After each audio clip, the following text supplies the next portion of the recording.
Okay, so good afternoon to everyone and welcome to today's virtual design review panel meeting. I'm Victoria Cox, urban designer for the City of Hamilton and host of this meeting, but panel member David Calicio will be the chair.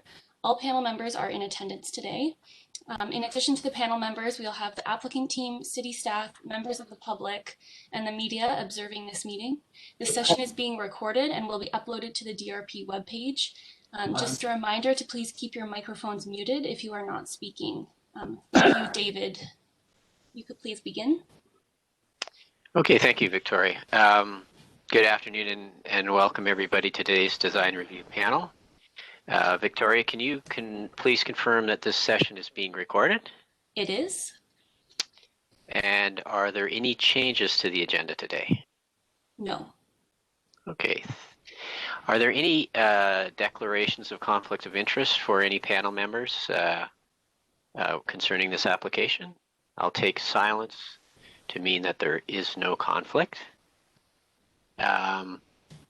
So the first item on the agenda today is a mixed-use development located at 220 to 222 Main Street West and 115 to 117 George Street. The lead planner on the file is Andrea Deer. Good afternoon, Andrea. We are ready for your presentation. And please keep the presentation to under 10 minutes. Thanks. I will do my very best. There's a lot of information for this one, but I do speak quickly. So as the chair said, the proposal includes 23-story mixed-use development with retail and commercial at grade, mainly along the Main Street West and George Street frontage. The existing 2-story brick building along George Street will be retained. The 23-story building steps back from the Main Street West frontage, dropping to 18 stories, then to 12 stories as the project moves towards the retained brick building on George Street. They're proposing 119 parking spaces to be located in one level of underground and a portion of the main floor, as well as third and fourth floor within the building podium. Here's a site location. I've tried to add some street labels for you to make it more clear, but you'll see the George Street 115, 117 to be retained, and the Main Street West 220, 222 will be demolished and redeveloped. This is a photo of 220, 222 Main Street West from the south side of Main Street, looking, oh, not south, sorry about that. That's the project from Main Street. Here is a corner glimpse, so you see part of the Main Street building on the right, and on the left here you will see 115, 117 George Street. Here's another angle just to show you what it would look like from the entrance into the Hess Village. This is the Hess Village streetscape where this building is proposed to be revitalized. This is the south side of Main Street West, so these are opposite the proposed high-rise portion on the Main Street frontage. This is to the west of the development here. You'll see there's an existing 1-story plaza as well as these 3-story residential buildings. I've got the site plan here to show you that the existing 2-story brick building is to be retained. Here's where it bumps up to 3, 4, 12, 18, and then 23 stories. And you'll see the mechanical penthouse placement here. This is a rendering of the proposal, sort of from the Queen Street. So you'll see the 2-story brick building on George, as well as the stepping up of the building towards the intersection of Main and Queen. Here we have the north and the west elevations. I'm sure the applicant will get more into this one, so I'll just have it here for your convenience. The lands are within the downtown urban growth center, and on schedule E1 they're in the downtown mixed use area. So the urban growth center shall be a preeminent node in Hamilton due to its scale, density, range of uses, function, and identity by residents of the city as the downtown, and accordingly it shall be planned for a range of uses appropriate to its role as the city's preeminent node. It shall generally have higher densities focused here, accommodating approximately 20% of the citywide residential intensification. The downtown mixed-use area is intended to have a full range of uses, including residential, shall serve as a central focus for the city by creating a sense of place. Increase in the number of people who work and live in the downtown shall enhance the day and night activity and contribute to the planned function of a vibrant people place. The urban design policies to keep in mind are respecting existing character, development patterns, built form, and landscape, promoting quality design consistent with the locale and surrounding environment, contributing to the character and ambiance of the community through appropriate design of streetscapes and amenity areas, massing to respect existing and planned street proportions, design new development to minimize impacts on neighboring buildings and public spaces, including providing appropriate transitions in scale, and to create a comfortable pedestrian environment. This is within the downtown secondary plan, and it is designated downtown mixed use, and you'll see the George Street portion is also designated pedestrian focus. So the downtown mixed use policies of the secondary plan are intended to support intensive urban scale mixed use development and shall function as a vibrant people place with increased day and night activity through the introduction of the residential development. The downtown mixed use pedestrian focus, so the George Street frontage, the base building heights and articulation of facade shall retain the rhythm and scale of the street, and tall buildings shall be stepped back from the street to avoid interference with the perceived massing of the street as a low to mid-rise corridor. Downtown secondary plan has a map regarding building heights, and this site is split. The Main Street frontage is designated mid-rise, and the George Street is low-rise 2. So the low-rise 2 is up to 6 stories. As we stated, they're not intending to change the existing buildings there, but some of the heights on that property will increase. So the secondary plan allows for increase in height to a maximum of 12 stories, may be permitted without an amendment to this plan subject to the following. If the design is compatible with the existing and planned context, escarpment height is a consideration, impact on streetscapes and views of streetscapes, and impact on nearby cultural heritage resources. The mid-rise portion is permitted up to 12 stories without amendment to the plan. Active frontages transition between low-rise and future tall buildings. They want to frame the street and mitigate the shadows. High-rise buildings, which are buildings greater than 12 stories in height. New tall buildings shall not exceed the height of the top of the escarpment. The building base shall be designed to fit harmoniously with the adjacent street wall and mitigate sun and shadow impacts. Adequate separation between towers on the site and from adjacent property lines shall be provided to protect development potential of other sites. Provide for sun access and sky views, limit wind conditions, and provide for appropriate transition to adjacent buildings. Tall building proposal shall be evaluated using the downtown Hamilton tall building guidelines. So in general, built form should be oriented towards the surrounding streets, built close to the street line. Additional setbacks can be permitted in order to protect views and cultural heritage resources, and shall incorporate high quality building materials. Transition in scale shall be provided through angular planes, location and orientation of the buildings, setbacks, step back, and or building mass, and the public realm needs to be protected, so new development shall minimize shadows on public sidewalks, parks, public and private open spaces, schoolyards and buildings, childcare centers, playgrounds, sitting areas, patios, and other similar amenities. Proposed development shall allow for a minimum of 3 hours of sun coverage between 10 a.m. and 4 p.m. as measured on March 21st to September 21st on public sidewalks, public and private outdoor amenity areas such as patios, sitting areas, and other similar areas. You'll see here that this location is recognized as a location where views may be impacted. The applicants have submitted a visual impact assessment along with their application, and it is being evaluated. Urban design policies from the Hamilton secondary plan say that development shall provide for transition and scale through a variety of design methods, including angular planes, location and orientation of buildings, setbacks and stepbacks of building mass. Development shall allow for a minimum of 3 hours of sun coverage, as mentioned before. Cover tops or tower tops of tall buildings shall be designed so they are a recognizable landmark and contributes to the iconic and distinctive skyline. Significant views of the escarpment shall be maintained. And this is not James Street North. It's I apologize for that mistake. Contemplate a design plan for the we'll move on. This is actually the Main Street corridor within the tall building guidelines, and you'll see that the vision for this is that it's already a home to a mix of tall buildings. The wider street and easy access could accommodate a mix of mid-rise and tall buildings.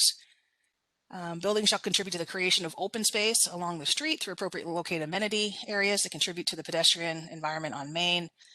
New development should be pedestrian scaled. Taller buildings massed in such a manner that additional height will not result in adverse shadow or wind. And we're looking at, so the downtown secondary plan currently envisions Main Street as a mix of heights ranging from 12 to 30 stories. But due to the limited average depth of many properties along the corridor, buildings greater than 12 will require design measures. You'll see this property is zoned.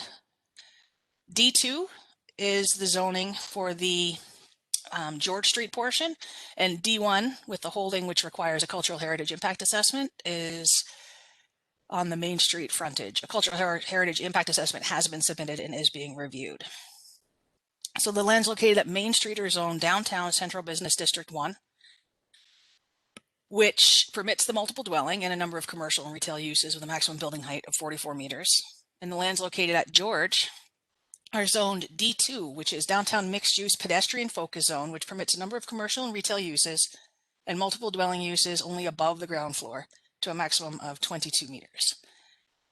And not sure if I mentioned, but we currently do have applications for an Urban Hamilton official plan amendment and zoning bylaw amendment that are currently being reviewed. So these are the questions that I posed to panel. But obviously all of your feedback is welcome.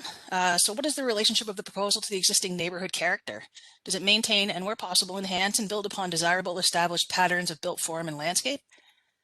Does the proposal respect the existing cultural and natural heritage features of the existing environment by reusing, adapting, and incorporating existing characteristics?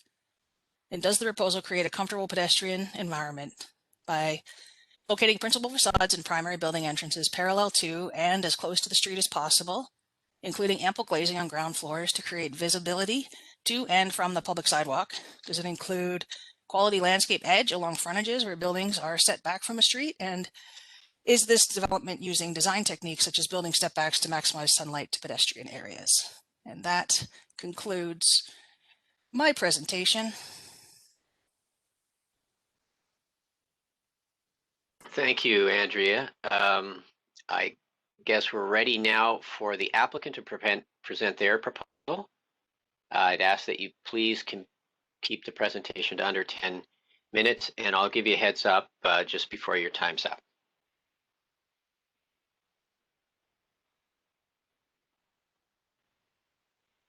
Hi, sorry about that. I was on mute. Can everyone see my screen here? Yes, it's a little bit small, but you're showing on mine right now. I don't know if you can give a full screen. Unfortunately, I don't have two screens. I only have one monitor here. So there we go. Hi, everyone. My name is Ashley Patton. I'm a planner at GSP Group. I'm here with a few members of the project team along with the developer. We have Radek Kozlowski, the project architect, Christopher Borgal from GBCA Architects, the cultural heritage consultant, as well as Paul Kemper and Michael Krasik with Colterra Development. So we'll all be speaking very briefly to some of the slides, but I will start us off. As Andrew mentioned, the project site is located within the boundaries of downtown Hamilton at the northeast corner of Main Street West and Queen Street South. It includes the two properties along Main Street and one property that fronts onto George Street. Queen Street is the boundary to downtown Hamilton, and the site acts as a gateway for people traveling east on Main Street into the downtown. The George Street property is also part of the pedestrian mall called Hess Village, which can be characterized by a number of historic buildings that have been repurposed for commercial and retail uses, mainly restaurants and bars containing large outdoor patios.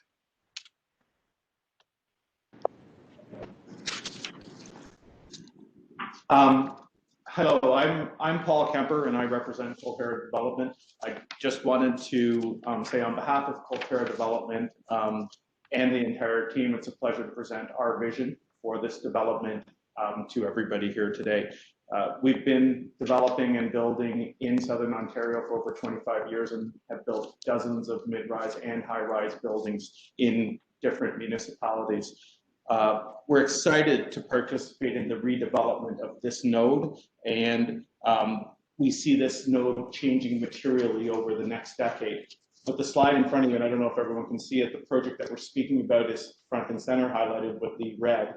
But also just to the north, which is on the left-hand side, that project is Platinum, which is another building of ours, which is currently under construction. We're on the 16th story of that one. And then the building on the right of this picture is also one of our projects, which is called Apex, which was approved last year, and we're in the process of site plan approving it and moving forward with construction. We're hoping to start construction on that this fall. Within this node, we have the Sunlight buildings, 3 of them proposed right behind this site. Across the street are the slightly across the street and up, so south and east of this are the City Towers, 2 of those, along with Vancor's project just to the north side of King Street, across from Platinum, as well as the planning work being done on the south side of Main Street relative to this project. So you can see there's about a dozen buildings planned in this node around Hess Village that will materially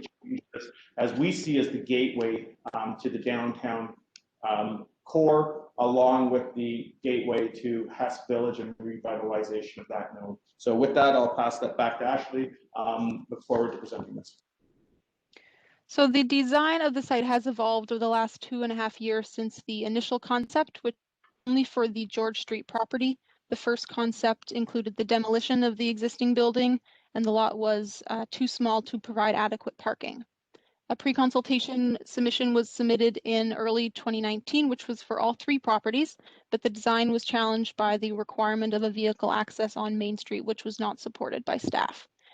And in April 2020, Colterra took on the role as developer, and throughout 2020, the proposal has been refined to include improvements to the landscaping, lighting, public realm, streetscape, including the restoration of the George Street property and the incorporation of design cues from the existing buildings at 222 and 220 Main Street into the podium design. Changes were also made to the Chamford corner to help emphasize the site being a gateway to downtown. Hello, my name is Radek Kozlowski. I'm the architect for this project. The base of this project is divided into distinctive elements in order to interact with the neighborhood in a meaningful and interesting way. The main corner component, with its striking 3-story high commercial space, creates a landmark corner that is visible from both streets, but it's most prominent from Main Street, and it is enhanced with its chamfered shape. Its size and detailing are proportionate to the streets around and emphasize the importance of both Queen and Main Streets. The 3-story brick components at the southeast and northwest corners are inspired by the neighborhood and mimic the historical buildings on the south side of Main Street. They interpret the neighbors' proportions and architectural details in a modern way. Spaces between the building and the street curbs are between 3 to 6 meters wide. A great deal of attention is dedicated to landscape, to soften and energize the sidewalks, and to create a pleasant urban space to relax. The overhead vehicular access door is proposed at the front base facade facing Queen Street to separate the pedestrian-oriented space from the utilitarian access to the building. The 4th story that is taken up by parking is designed in an entirely different character. It is set back from the base, and it creates an interesting transition between the base and the tower above. This site presented many interesting design challenges, including its L shape, the fixed location of the parking garage entrance due to laneway access, and the existing heritage property at 115-117 George Street. Due to these constraints, it was appropriate to attempt to achieve a hybrid solution. The proposed solution is a building whose tower component is designed to read as 2 individual towers, despite the fact that they are connected in plan. The corner heights tower is designed to accentuate a slender character. It includes striking vertical precast elements that frame the tower and give it a distinctive look. It will be highly visible from afar, and therefore mechanical equipment screening is designed to blend seamlessly with the floors below. The mid-rise glass tower is designed to be different in character, and the balcony railing is the only feature that ties them together. The mid-rise element of the project provides a needed gradual transition to a smaller scale, low density area along George Street. From the south side, the complex steps down from 23 stories to 18 stories with a rooftop amenity for all residents.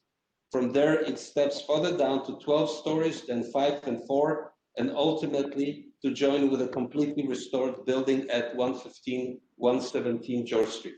Thank you.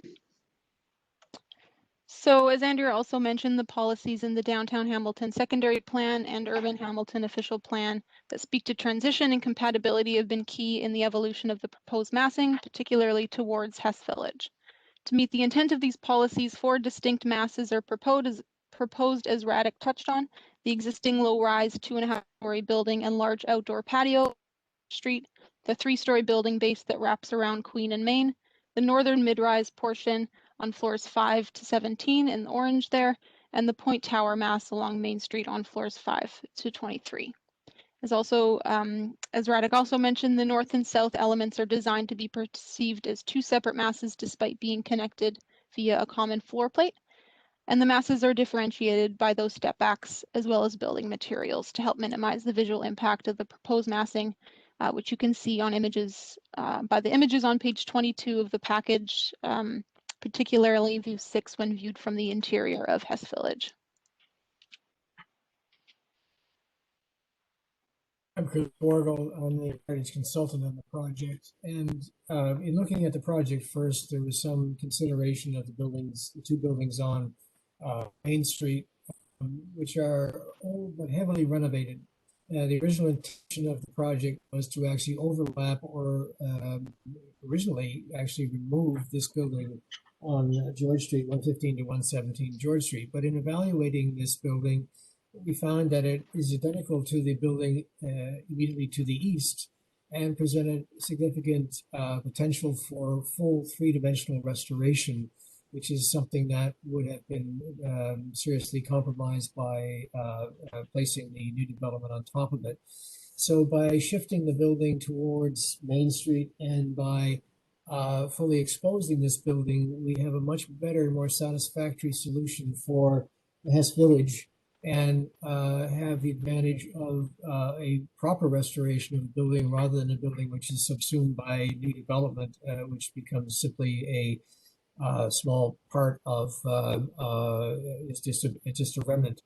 The proposed design has acknowledged on the Main Street side the proportionate rhythm of original heritage components. And although there was a suggestion that some masonry work from the lost buildings would be included on the new structure, there is a prevailing theory in conservation that new buildings should be of their own time and place. And so it was felt that the proposed solution was probably better from an ethical standpoint than cobbling together something that would be not quite one flavor or another. So I'd move to the next person. Yeah, Chris, I just draw attention, your time is running out here. Okay, this is our last slide. So this last slide just mentions that indoor and outdoor amenity space has been incorporated into the design. There's a large outdoor patio space along George Street, as well as Sobe bike share station allocated on Queen Street on the site, as well as common outdoor rooftop amenity space atop the 18th story here, and as well as indoor amenity space. And the developer is proposing COVID-friendly workspaces that could include separated stations for folks working from home, in addition to an interior fitness center and community party space.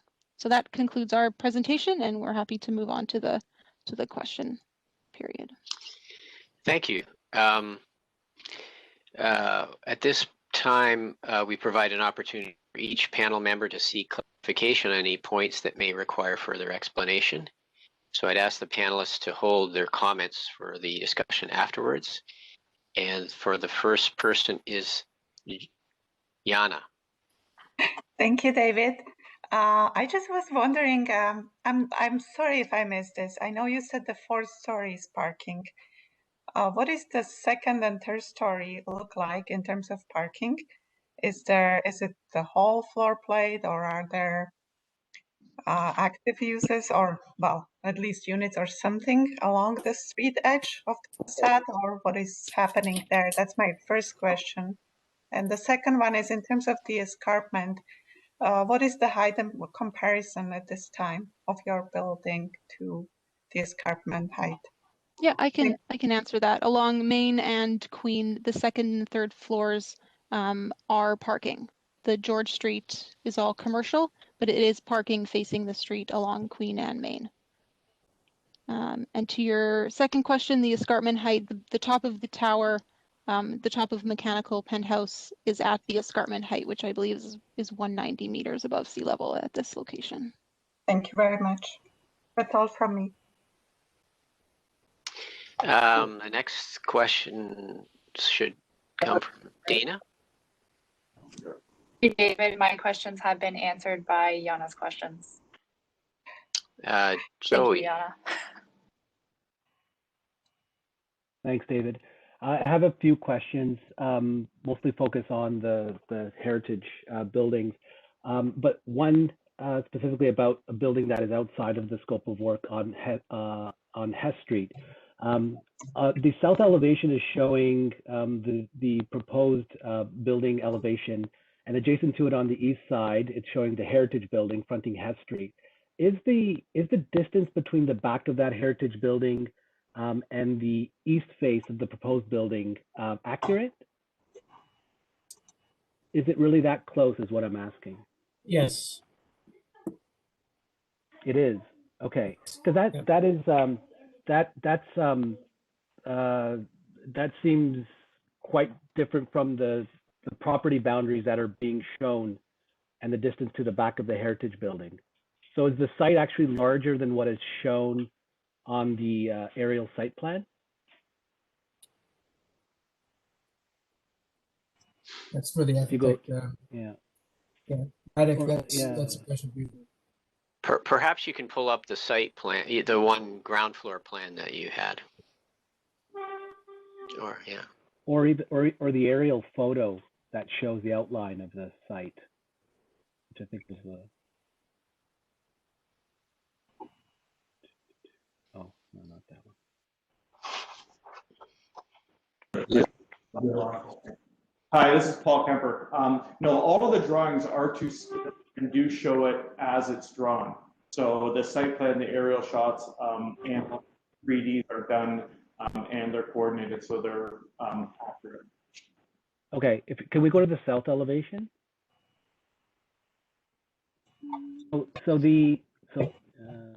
This one. No, that was the elevation off of Main Street. This one here. So the building on the right does not form part of the property or the proposed project boundaries. Is that correct? It doesn't. No, and that's a building off in the distance. That's not even the next door neighbor. Oh. That's actually a building. It's just the back of a building facing George Street. Oh, okay. It's the next door neighbor property. It's the one on the east of the next door neighbor property off of George Street. Okay, that's all right. So this elevation, this building is not the one on the corner of Main and Hess. No, it's not. No, it's not. There's a whole parking lot in between. Yes. Well, that was my confusion. I didn't understand. I mean, typically an elevation will show what is aligned with, well, in this case, Main Street, and to show a building that's significantly behind is a bit confusing. Okay, thank you. I probably should have graded that out. Thank you for that observation. My next question is regarding the conservation strategy. I'm just wondering what the rationale was. I mean, Chris, you have to consider 3 heritage buildings here. What was the rationale for maintaining the one and removing the other 2? The other 2 are heavily modified, and the development potential for the site would not work if those buildings remained in place, if it was set back behind. And because of the degree of modification and change over time of those two other buildings, we looked at other opportunities, and it seemed that my world, the full restoration and around of a heritage building, albeit the podium of the new building is very tight to the back of the heritage building, you actually get a lot more mileage from a heritage situation than you do where you have two fairly compromised buildings facing Main Street. And so it just seemed from an ethical standpoint, if we could save the other building, which turned out, I mean, originally the building on George Street wasn't treated as particularly important, but in fact, in my view, it is. And the development has been stepped down. We had lots of discussions with the architects and owners about stepping the new development down towards that, because when you're actually on street level, say eye level, the way the building steps down, it does push it back behind, and it doesn't loom over the heritage building on George Street. Whereas a substantial development, even if it's set back behind the facades on Main Street, would loom over them. In fact, there's graphics in this package. I'm not sure what page it's on. It does show a proposed development across the street, across Main Street, with a row of heritage buildings, and it's very tight and leaves those buildings as kind of remnants of a heritage row, whereas what we're achieving here is getting a full heritage building as a part of a heritage street, which I think when you weigh the objectives, I think it's a better solution than having a little bit of each, because the other alternative was to push the building further to the north, in which case the podium would have wrapped around and subsumed half the heritage building and made all of the heritage buildings remnants. Right. So in the proposed option, you had talked about a full 3-dimensional restoration. So the entire save for the back section, except for the back. Yeah. So, okay. Except for the back. Okay. Yeah, and you have a pairing of those two buildings, which were, the first observation I made when I visited the site is those two buildings they look somewhat different now, but they were the same design, and so that's a very interesting pairing of two essentially semi-detached buildings on that streetscape. And so we're really enhancing the Hess Village Street far better than we would have had the building mass been pushed to the north to save some pieces of a heavily compromised heritage buildings on the Main Street side. So that's the rationale behind it. Thanks, Chris. No further questions from me. Eldon. Are there any from you? Yeah, I do have a question. I just had to find my mute button. Thank you. Just a quick question of clarity.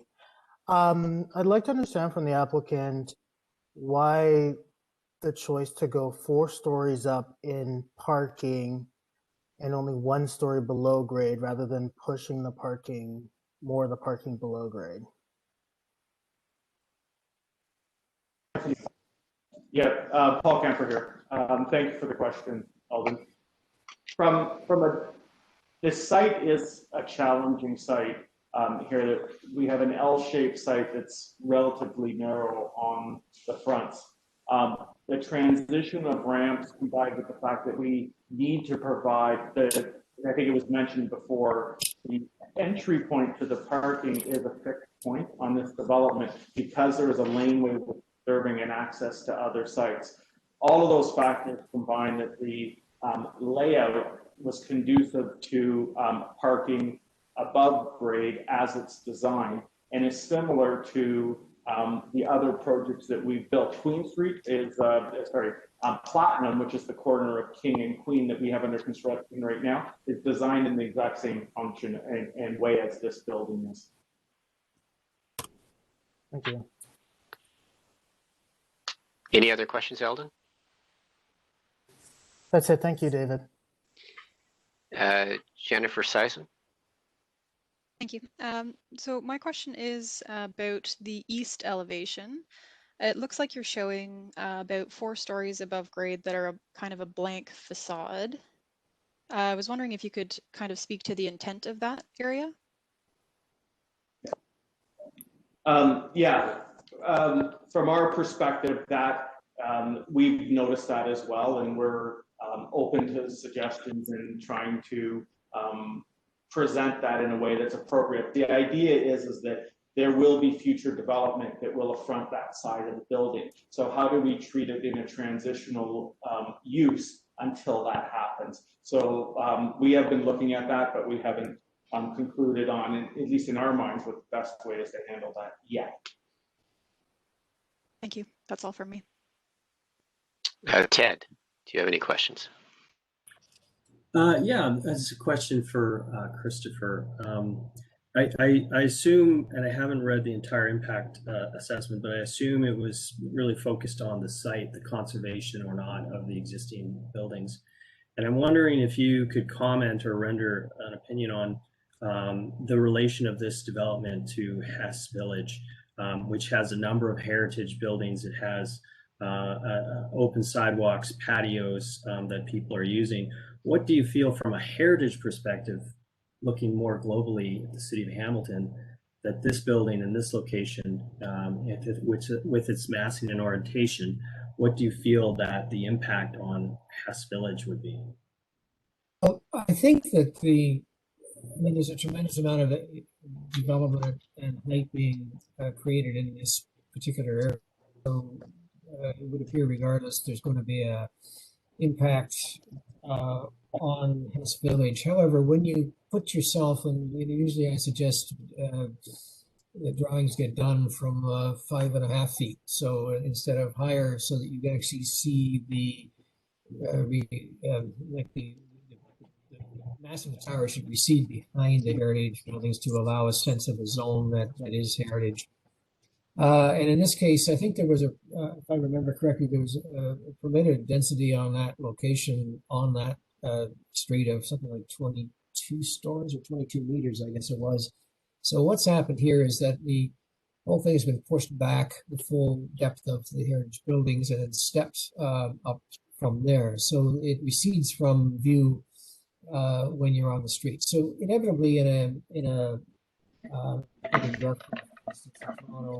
in Halifax, there are some examples I can think of where you're going to be surrounded by intensification. No question, it's a provincial policy that will happen, and particularly if there are mass transit zones. So the question is, how do you handle that intensification, and is there a way to perceive the integrity of the original heritage street versus the appearance of these more massive buildings in the vicinity? I think that what we have here is something that is probably the most rational way you can integrate these forms, with a podium and then a series of step backs away from the street, to provide some light and to provide a strong three-dimensionality of the buildings on the heritage street. Inevitably, you're going to see the examples of taller buildings in the area, but the question is, how does the individual pedestrian interpret that area? And then there will be no change. In fact, it'd be an enhancement in all likelihood of the pedestrian in the forecourts of the buildings and the restaurants and so on, because we're doing a full three-dimensional restoration in tune with the three-dimensionality of the adjacent identical building.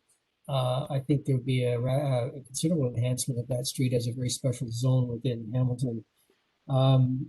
Larger moves downtown, where you have the heritage buildings all fronting on major streets, demand some possibly a different approach, but still the standard set of tools involve setbacks and stepbacks from the heritage facades to provide some breathing room for what's left of the heritage structures. So there will be an impact on Hess Village, but I think that the way this is configured, that impact will be reasonable and not unduly impose the massing of the new structure on the heritage street. Thank you. Any more questions, Ted? No, that's great. Thanks. Okay, Oda? Hi, I don't have any question now. Thank you. Jennifer? Yeah, one question for maybe for Ashley. Because this development is quite tight up to the property lines, what are the obligations of the developer for the landscape and site development in the city easement, so up to the street curb? Because, you know, high buildings rely quite a bit on development of the pedestrian realm being friendly. And so what are the opportunities and obligations there? For sure. Paul, I'm not sure if you wanted to speak to that, or Radek. I know that a lot of emphasis has been on this, on the streetscape and improving that. I'm not sure if. Yeah, no, absolutely. From our perspective, and I think Chris touched on it, Ashley's touched on it, Radek's touched on it. We spent a lot of time talking about and designing the project from a pedestrian's perspective. And, you know, when we talk about the 3-story element with the step back, we talk about, you know, even though we have parking above, we use shadow boxes with special glazing so it looks like it's active space versus not active space. When we get down to the public and on the street where we were talking about, we absolutely do look at and have designed in their landscaping. What we will do is continue the conversations with the city as to how we provide that, what is provided on the properties side of that, and what is provided of that on public space that have been successful in finding the right balance with the city of Hamilton on the other projects that we're working on. We did on the first building at King and Queen, we were able to incorporate some items. We were successful with further discussions, much more as it relates to 235 across the street, which would be the southwest corner of this intersection. And we'll look to continue that as we get to the site plan stage on this project. As you can see, is rendered already in the 3D renderings, what would be our intent. Thank you. I wonder if Andrea has anything to say about that question from the city. Sure. Hi. If there are sort of special features that are in the landscape plan that do actually encroach into the right of way, we do have encroachment agreements, and that could certainly be entertained at the site plan stage. You know, things like permeable pavers or any sorts of things that the city can't necessarily maintain on with their day-to-day operations. We would work out an encroachment agreement with the owner of the building to accommodate certain features if we deem them desirable. I have one other, unless Jennifer, you have any other questions? No, I'm good. Thank you, David. If you can take on the chair responsibility for a sec while I ask this question. Yes, of course. I want to understand the access laneway, where it goes beyond your site, or even I guess it's partly north of your site when it's on somebody else's property. Do you have right of access to that access laneway? Yes, so the property that we're restoring is 15 and 17 George Street. The properties next to it, to the east, facing George Street, do have an easement agreement through this property, and that's 107 and 109 George Street.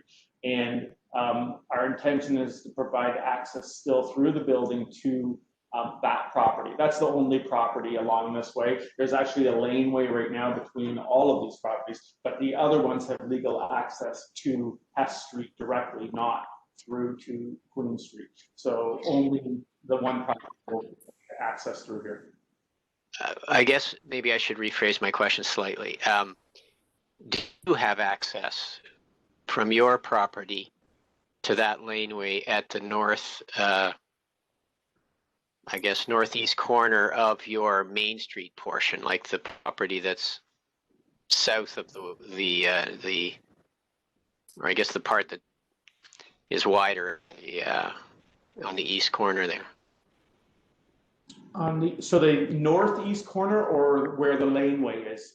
The laneway. I mean, I'm asking really, I guess it's above, you've got a stair, I think, in plan there, and a little sidewalk and a tiny wedge of green where the access laneway disappears off of your property and is almost must be entirely on the adjacent property to the north of you. And I guess my question is, do you have any right of access to that laneway north of No. your Main Street property that you own there? Or is No. the, you have no you're okay. That laneway access is just being provided for the owners of 107 and 109 George Street. So the property, when you assembled that last property on Main Street, I should say, the one that's the most to the east, it didn't have access to that lane. No. No. Okay. I think that's all the questions that we have. So I'll close that session, and based on the information presented, each panel member will now provide feedback and recommendations. So I will turn to Jana first. Thank you, David. So it seems that the existing neighborhood is changing and the high-rise buildings are being developed.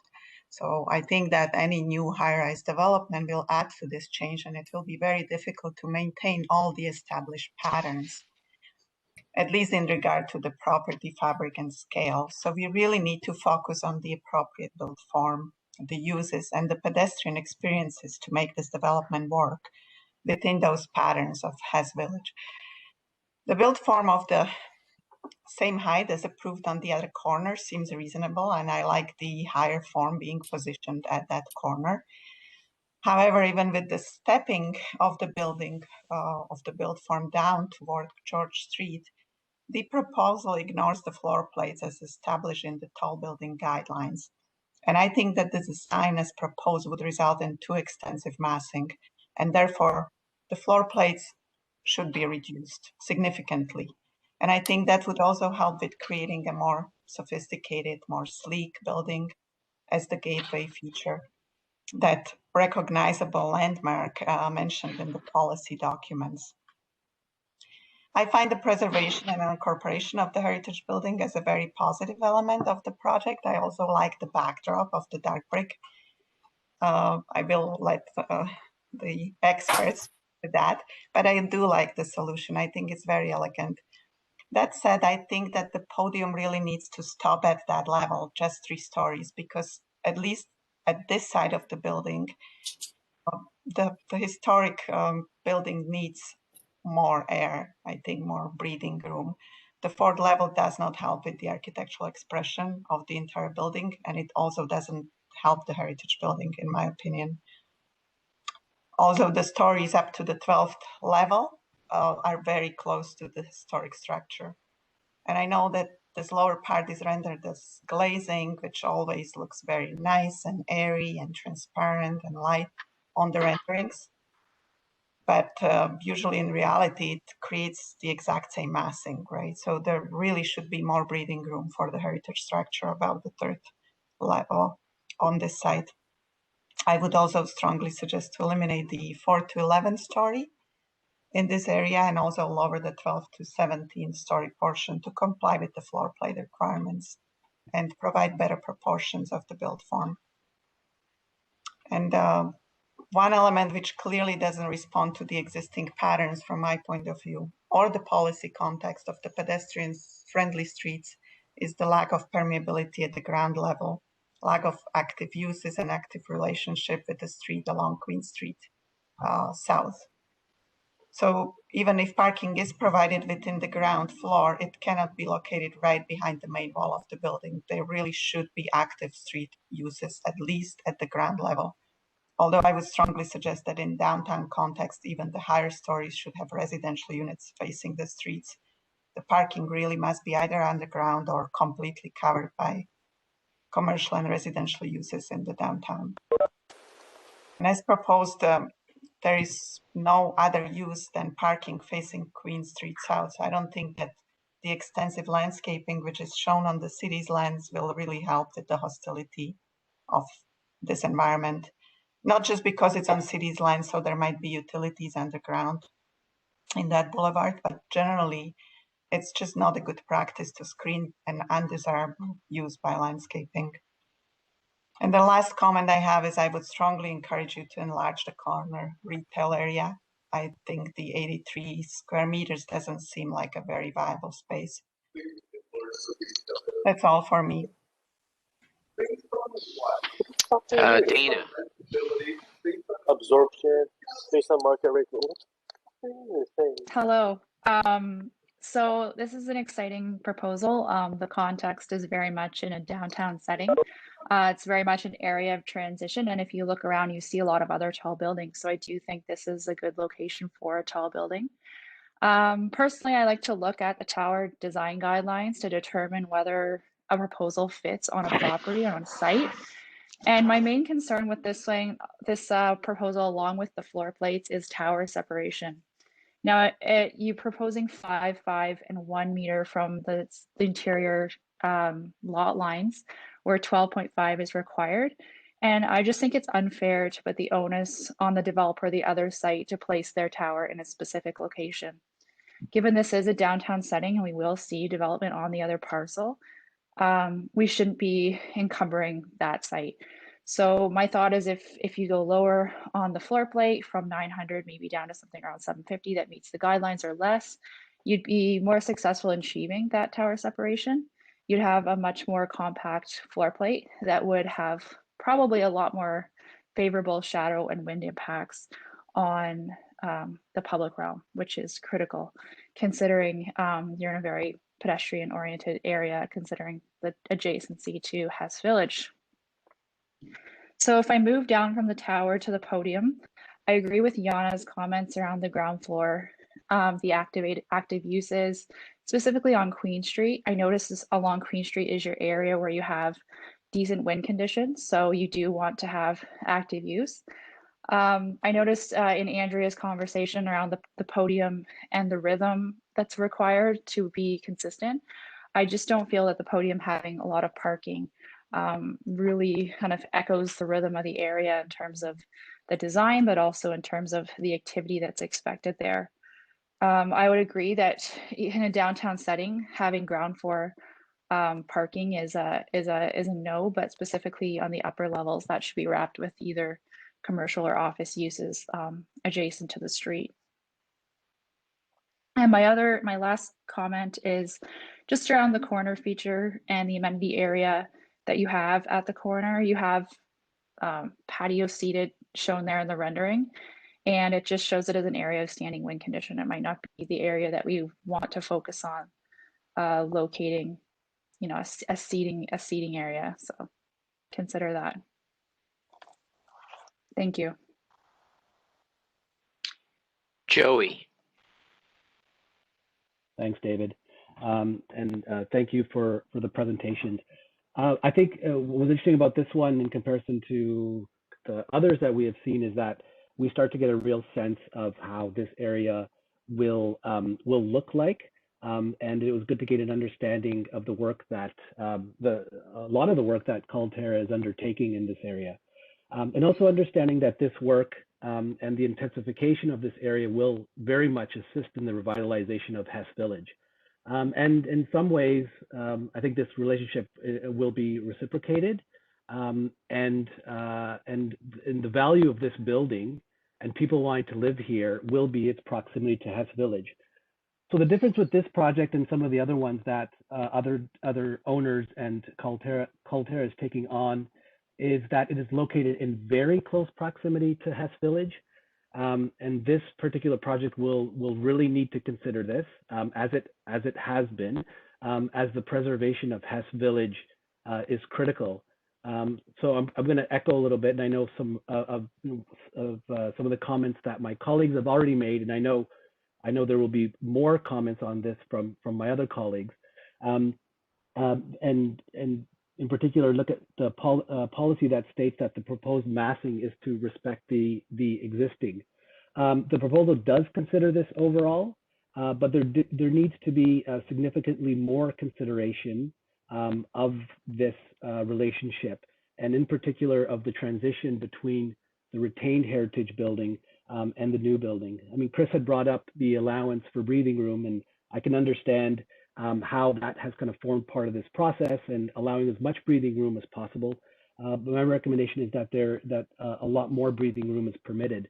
And I think and I know we've passed question period, and I apologize. I do need to ask one more question. There is a major there's a major connection between the back of the heritage building and the proposed building.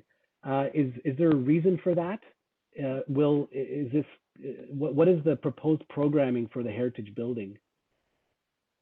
Will it remain as a restaurant, or is it going to be an entryway or an entry lobby for the new building? What is? I'm not certain, but I mean the intention, in my view, would be as the same as the other public use spaces along George Street, so there'd be It'll be restaurant, commercial, yeah, patio. the, Okay. the difficulty where you have a back slope of a roof next to a tall wall is built of snow, and so we've retained the gable profile facing Queen Street, but really it doesn't work all that well. You get massive snow drifts going between the buildings, so basically it pops up like a shed dormer and flattens out. So there is no direct connection between the back of the heritage building and the face of the. I think there's parking in there, but there could be, but then that poses all sorts of other issues about fire separations and so on. Sure. So, okay. You know, so it was a technical, the way that transition is actually showing something more technical than programmatic. Right. Okay, thank you. Sorry, if I can comment with regards to the intended use. Yeah, what we see right now, and what we're working with the existing owners of all of the properties down George Street is they would like to see, along with the officials that we're working with, would like to see the redevelopment of Hess Village into more of a restaurant row in time. And what we see is this being a restaurant. We are in contact with the owners of the three houses across the street, along with 107 and 109, who all see the George, and this is why we're trying to create this entrance feature on it, to bring this section of George into the true part of Hess Village, where we'll be able to recreate that restaurant feel versus a bar feel to this section of it, and hopefully in time that transitions to the rest of Hess Village as well. So that's what our objective is in the short term of this. Thank you. That's all for me. Eldon. Thanks, David. I'm not going to repeat a lot of the comments that my colleagues have made. I agree with a lot of the comments that Yana and Dana and Joey have shared. I do want to say I think this is a very exciting proposal. I recognize that you do have a lot of constraints to work with, and work really hard to overcome a lot of those constraints in an innovative way. But I will say that I think the component, particularly as you've demonstrated it on, I believe, page 8 or 3.3 of your presentation, this idea of this mid-rise essentially attached to, your point tower and your low rise really seems out of place. And it's overflowing, and it has this kind of presence above Hess Village and the heritage homes. And when I look at this proposal would have a better relationship and a better connection, to those goals that you're trying to achieve if that mid-rise component was not part of this. It seems like it could be easily lifted out and you would improve this proposal in general. That's my thoughts. I'm really struggling around how that mid-rise component is in fact a mid-rise, and whether it can be softened in some way to remove the bulk that it creates on this proposal. And those are my only comments. But I do appreciate the efforts that have been put into this proposal. It looks very exciting. Jennifer Sison. Thank you. So as a first comment in response to the east elevation, how you said it was in transition, you could consider potentially murals in that area. Hess Village has a lot of existing murals, so incorporating public art or a mural in that area would be suitable to the context. So for your consideration, I'm pleased to see that you've got a number of enhanced pedestrian environment considerations incorporated in your design. I think the proposed entrance signage that you've shown at George Street, reflecting the Hess Village signage on Hess Street, is a really good addition. You've shown a nice size patio there, and the preservation of the existing heritage building is a great addition to this area. It's consistent with the surroundings. I would note that while you've got some enhanced landscaping shown along Queen Street, it's really just serving as a buffer for the parking and the ramps that are in that side of the building. And I would echo my panelist colleagues in that it really should be an active use along this frontage. Also, the patio space, which is a positive at Queen and Main, would likely see a lot of wind, as Dana alluded to earlier. And I'd like to see, while I appreciate the patio space there, and I think that that's a good active use, some sort of wind mitigation would be necessary in order to make that a comfortable pedestrian environment. My biggest concern overall is the shadow impacts to George Street. This is a pedestrian-only public space. It looked like from the shadow impact studies that there would be shadows along this street from noon at the west end all the way until sunset on the east end. So that's quite a significant impact on an important area, as we've all kind of been touching on.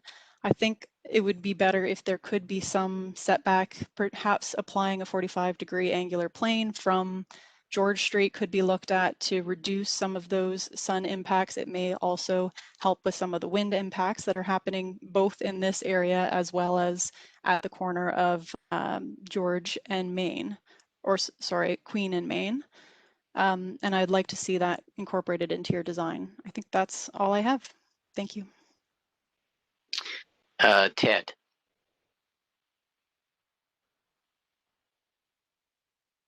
There we go. Hello? There we go. Yeah, we can hear. Okay. So thanks for the presentation. I think it's a really interesting and challenging project, and I very much appreciate a lot of the effort that was put into mitigate many of the requests, and you certainly see it in the development over time, the stages of the development. So thank you for that. I would say that the heritage approach to me makes a lot of sense, retaining the George Street to allow George Street to continue, but also the pairing of those two buildings I think is a strong heritage feature that goes beyond this site, which is nice to see. So of the three, it makes sense to retain that.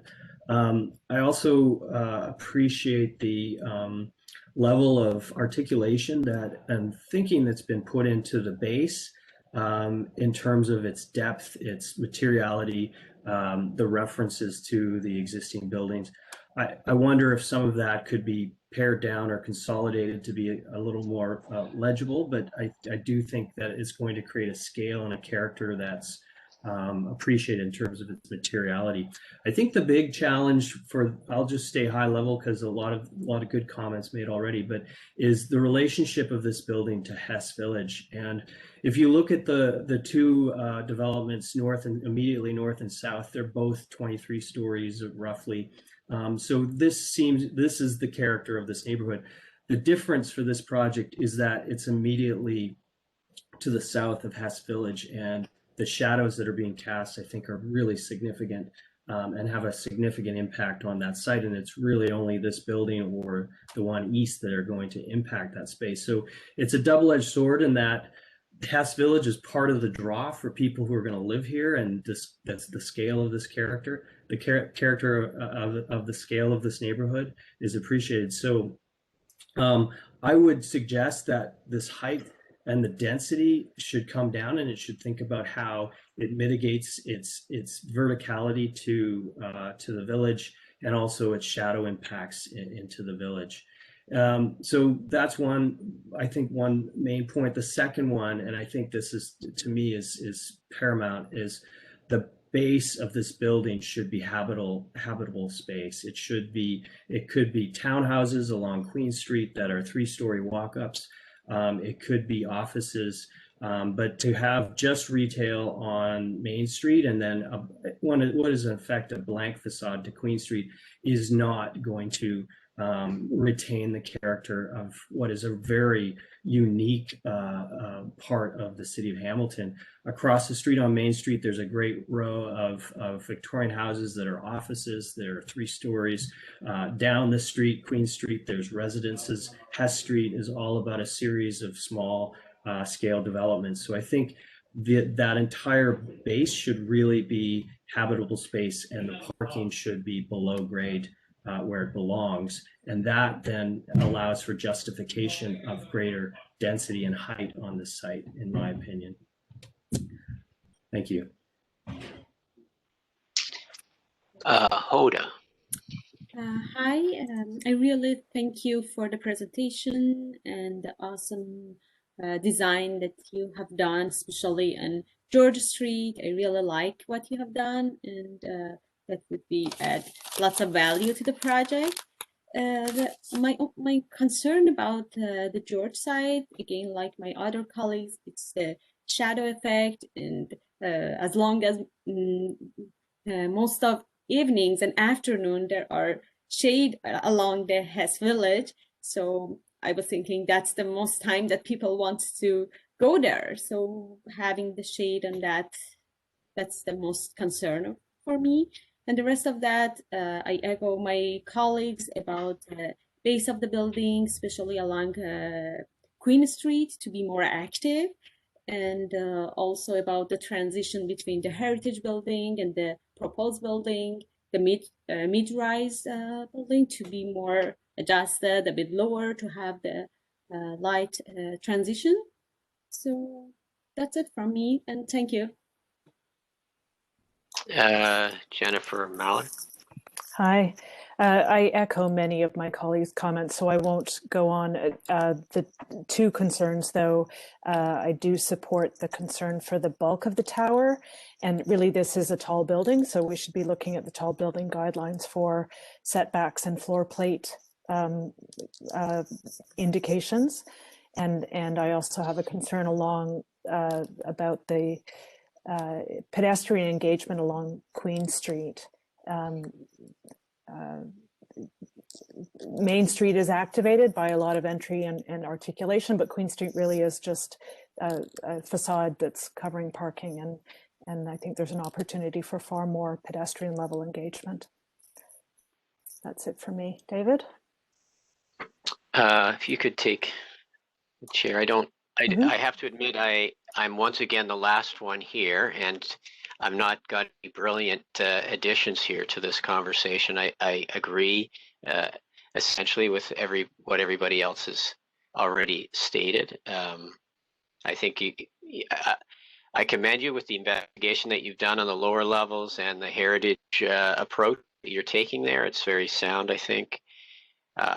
I think it's pretty clear that we all feel that the Queen Street facade has to be animated, and I agree with what Ted was saying. Ideally, it could be something that creates multiple entrances on there, not unlike the texture of the fabric of the city that is so special about Hess. I think that you're going to have to be more innovative in your parking solution, and ideally it would be driven underground. I think also that the massing strategy, this hybrid building, is unsuccessful in this particular location. I think it would be simpler to have a pure podium tower solution as one strategy, and that would alleviate some of the environmental concerns in terms of the wind and the shadow that are being created in the Hess pedestrian route. It's critical. I guess in general, I think that there is some necessary complexity to the architectural composition of the facades, both at grade and in the upper massing. I think that's something. One of my colleagues said a simpler, more elegant solution, I think, would be preferable to this gateway location. And along the lower podium, I think it's maybe a bit frantic in its attempt to make up for the fact that it's just a parking garage. So I think that would be naturally solved by actually having some real program along that street. I'm really hoping that you had access to that laneway, because I had a solution to help you with some of your parking, but maybe that's something you should try and negotiate with your neighbor, is some access off of that common route. But certainly a challenging project to get right, but certainly I think you've made many good steps along that way. Do you have any questions or clarification from the panel?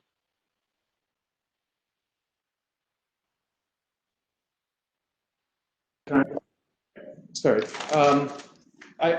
One observation would be and I don't know if just because I hear all of your concerns, and we appreciate and thank you for your input. If we, I'm not sure, Ashley, if you can bring up the visual that I started on when I spoke at the very beginning, just of the whole downtown streetscape that's being created with the 3D that we had with the buildings put in. Or if everybody has it in front of them or are able to look at it. The one observation is that while this was being designed, there was a lot of discussion about, and I think that it was mentioned in the city presentation, the depth of the lots all along the north side of Main Street as you go downtown. You can see right behind this project, the Sun Life building actually is deeper, and they've developed the site all the way to George Street. We've stepped back from it. So the massing of this site is much less than all of the other sites as you head east from it. So we've created at the gateway, it starts to widen out, but then widens out further as you move down Main Street towards downtown with all of the other developments. So an observation is that yes, we're transitioning to George Street, preserving it, trying to maintain let's call it a tall, slender design that's elegant for the site, but we are transitioning to a larger, deeper use of sites as we move into the downtown core. So just an observation to consider in the context of all of your other observations. So thank you very much. Thank you for your comments. I think the panel, we did discuss and study that diagram before we formed our response. So I think we're aware of the general direction that the neighborhood, and I think several panelists did comment on the fact that we recognize that height is sort of the new, I guess, watermark for that area in terms of high water mark. But I think your site has some special characteristics about it.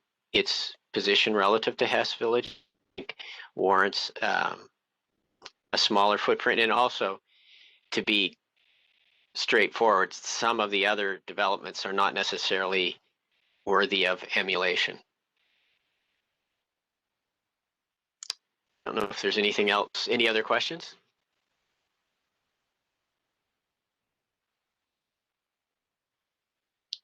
Okay, thank you very much for your presentation. And I think that will close it. Is there anything else, Victoria? No, that's it. I'll follow up with a written summary in about 3 weeks, and I can send that off to the applicant team. So thank you, everyone. Thank you. Thank you. Thank you. Thank you. Thank you all. Thank you. Bye.